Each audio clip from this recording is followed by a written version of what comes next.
They lead him out in chains, east, along the road toward Babylon, and the last thing his eyes ever saw is still burning behind them.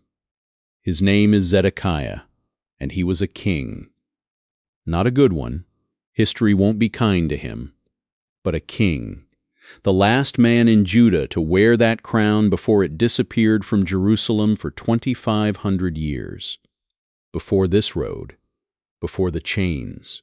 Before the fire. He watched his own sons die in front of him. And then his enemies made sure that image. His sons, the last thing he would ever see, was burned into him forever. We will come back to that road. We will come back to what it means that a king's story ends this way. But not yet. Because to understand how a nation gets here, how a king ends up blind and chained on a road east, watching his sons die as his final sight, you have to go back 400 years. Back to the day Israel didn't have a king at all. Back to the day they asked for one.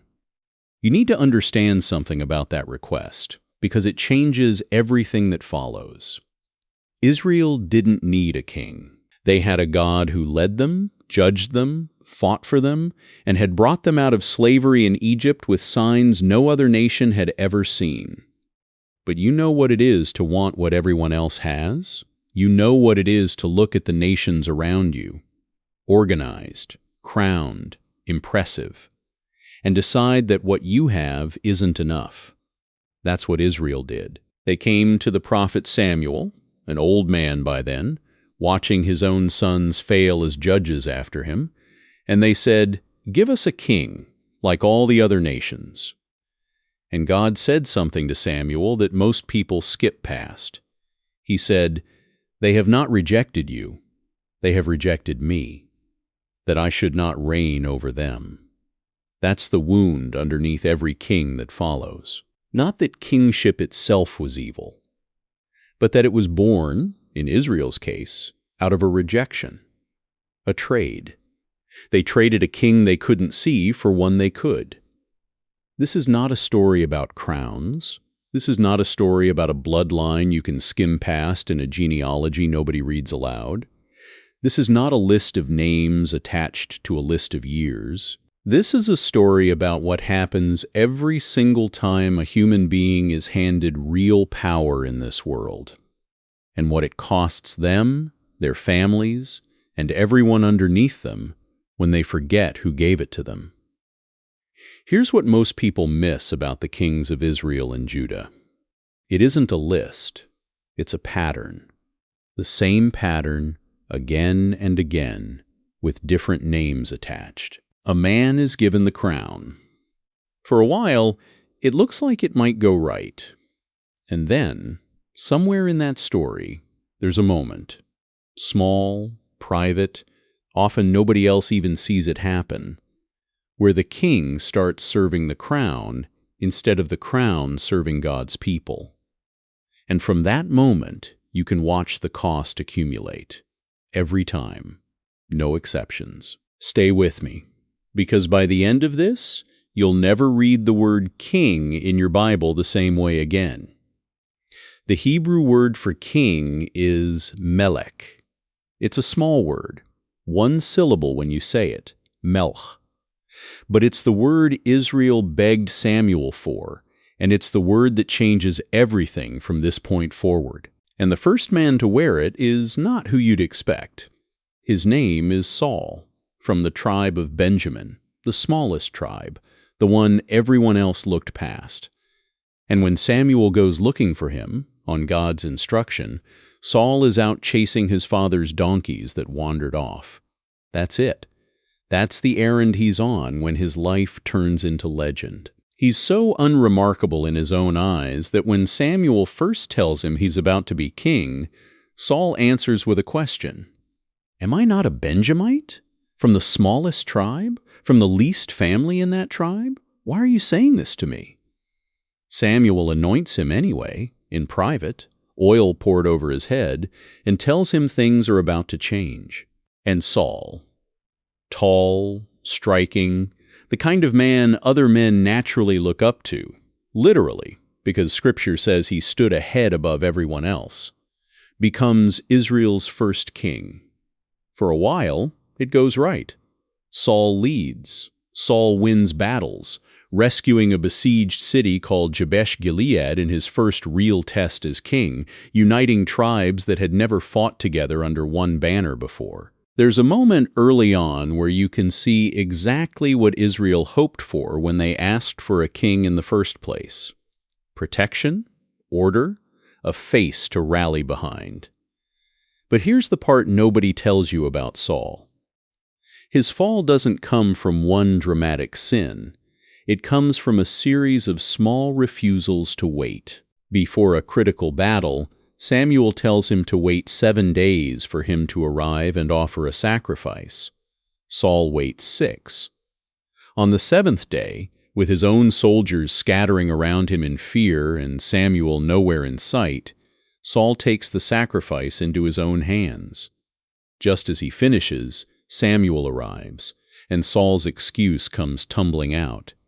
I saw the people scattering, so I felt compelled. Later, God tells him, through Samuel, to fully destroy what he's told to destroy in battle against a nation called the Amalekites. Saul keeps the best of the plunder, the choicest livestock, the enemy king alive as a trophy, and tells Samuel he obeyed. Small disobediences, quiet ones, the kind you could almost justify if you were standing where he stood. And Samuel tells him something you should sit with. Rebellion is as the sin of witchcraft. Not because disobedience and sorcery look the same on the outside, but because underneath both of them is the same claim, that you know better than the God who put you where you are. From that point, you can watch something die in Saul that never fully comes back. God chooses another man to be king. A shepherd boy, still a teenager, the youngest of 8 sons. Someone nobody in his own family thought to call in from the fields when the prophet came looking for a king. His name is David. And when that boy walks out to face a giant named Goliath with nothing but a sling and 5 stones, Saul watches from a distance, wearing armor David wouldn't even put on. And this is where it gets strange. Instead of mentoring the boy who could have secured his legacy, Saul starts hunting him. Jealousy does that. It doesn't ask whether the threat is real.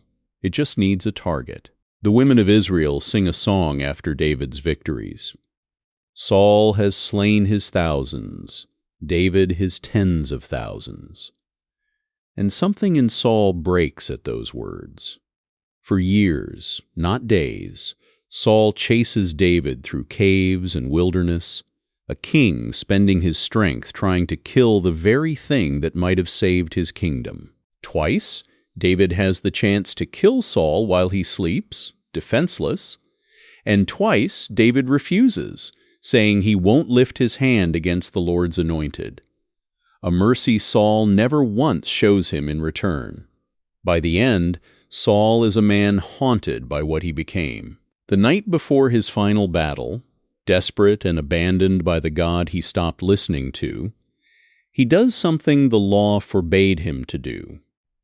He goes in disguise to a woman at Endor who consults the dead, begging for one more word from Samuel, who has since died. Even the historian Josephus, writing centuries later in his account of the kings of Israel, lingers on this scene.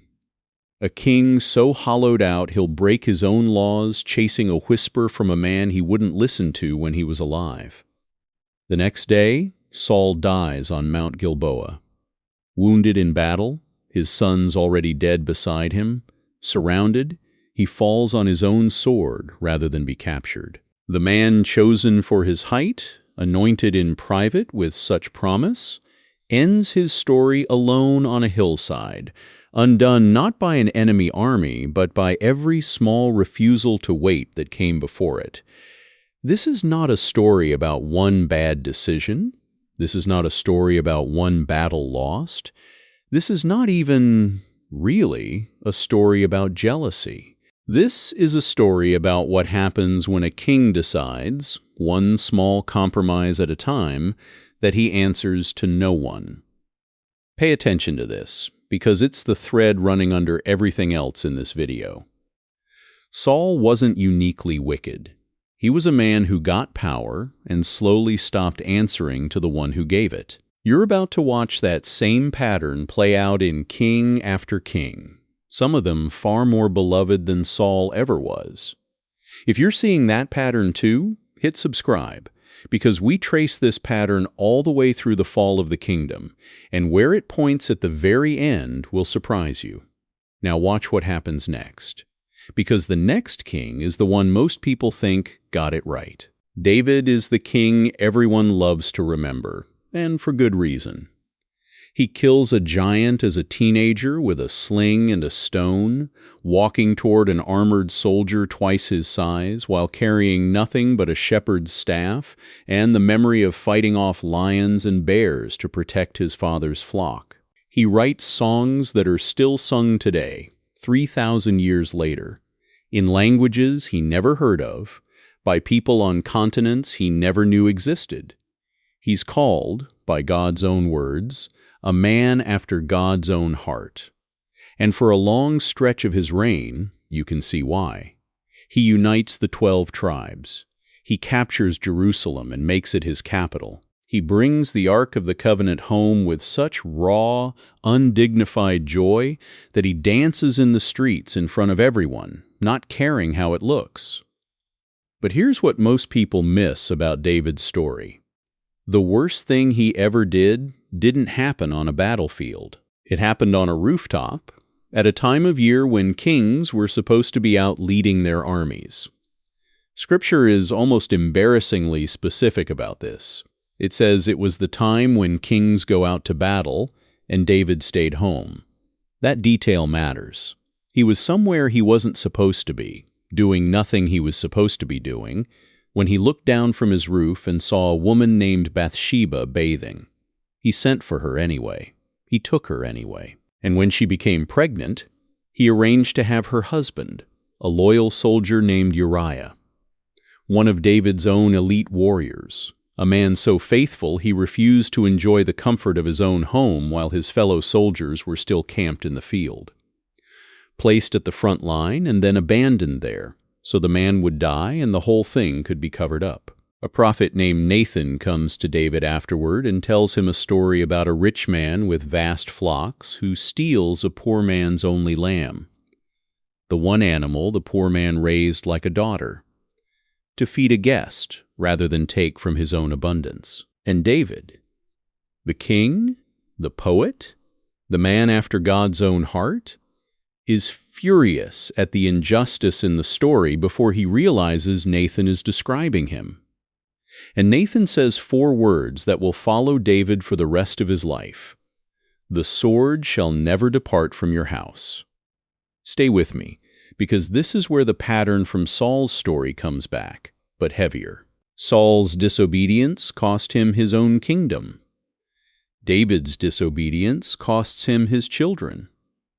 One son, born from that affair, falls sick and dies as an infant while David fasts and prays on the ground for 7 days, refusing to eat, only to rise and wash himself once the boy is gone, telling his stunned servants that he cannot bring the child back by grieving forever. Another son, Amnon, assaults his own half-sister, Tamar, and is never disciplined for it.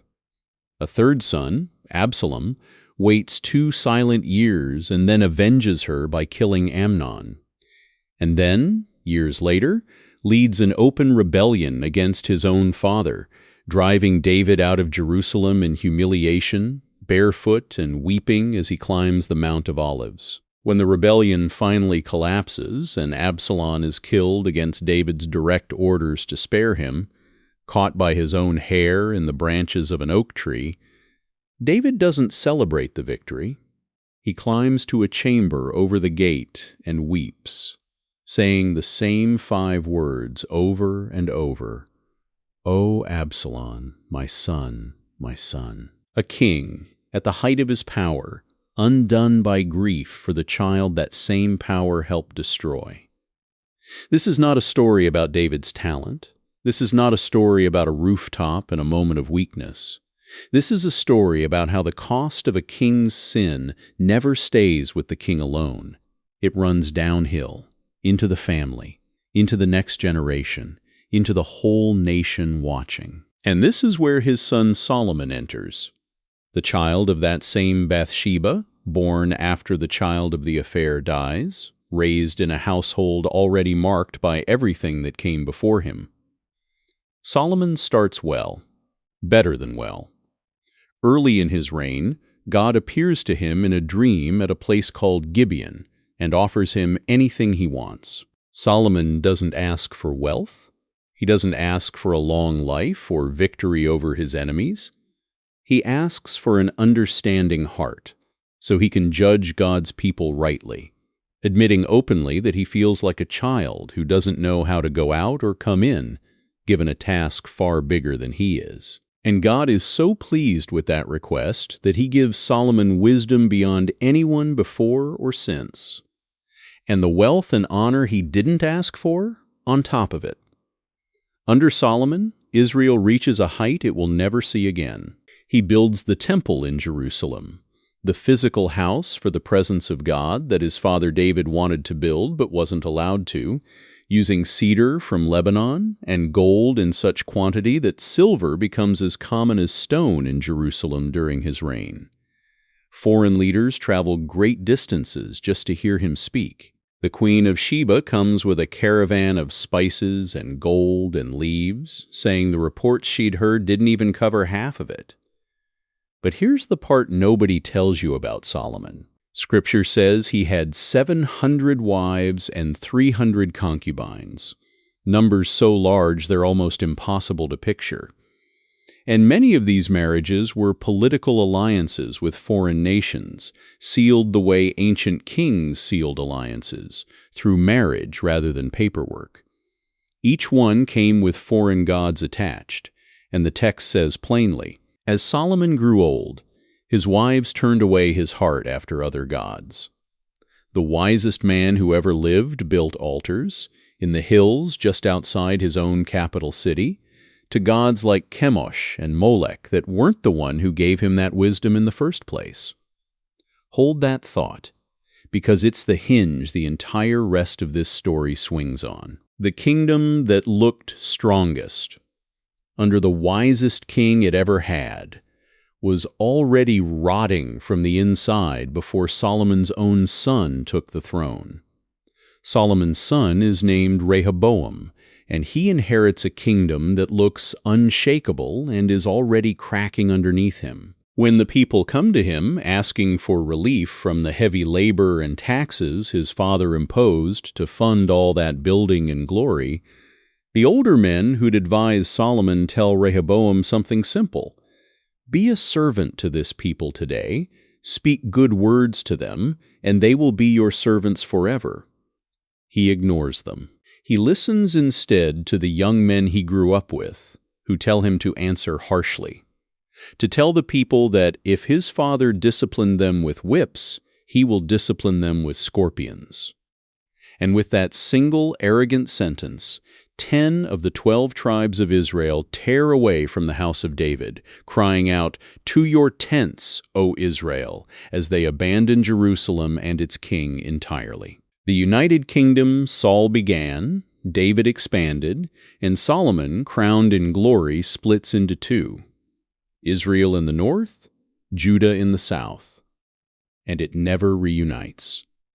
The man who leads the northern 10 tribes away is named Jeroboam, and what he does next becomes the defining sin of the entire northern kingdom. Worried that if his people keep traveling to Jerusalem to worship, in the rival kingdom, they'll eventually want to reunite.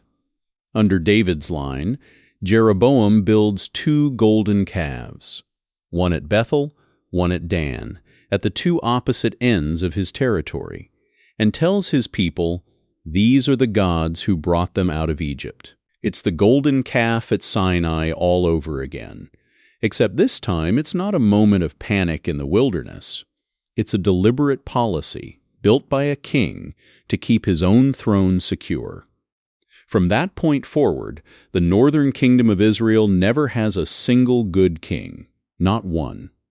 Every king that follows is measured against Jeroboam and found walking in his ways. And into that darkness steps a prophet named Elijah, who confronts King Ahab and his wife Jezebel. A queen who imports the worship of Baal so aggressively that she hunts down and kills the prophets of the Lord and drives Elijah into hiding for his life. Elijah stands alone on Mount Carmel against 450 prophets of Baal and asks the watching crowd a question that still lands today. How long will you waver between two opinions? If the Lord is God, follow him. But if Baal is God, follow him.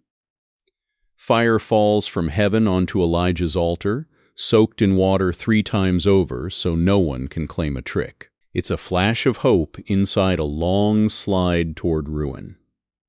But a flash is not a reversal, and the northern kingdom keeps sliding until it's finally erased from history by the empire of Assyria. In the south, Judah holds on longer because of one promise God made to David generations earlier, a covenant loyalty, chesed in Hebrew, that he would keep a lamp burning for David's line no matter how badly David's descendants failed.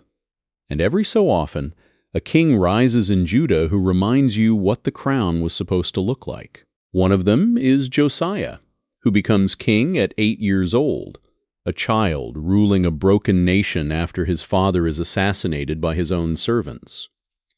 At 16, workers repairing the neglected temple find a scroll buried under years of dust and disuse. The book of the law, God's own instructions, so thoroughly forgotten that no one alive had heard it read. When it's finally read aloud to Josiah, he tears his royal robe in grief, because he immediately understands how far his people have drifted from what they were always meant to be, and he spends the rest of his reign tearing down altars his own ancestors had built. But this is where it gets stranger, and where the thread we planted at the very beginning finally comes back around. Josiah's reform buys Judah time, not forgiveness.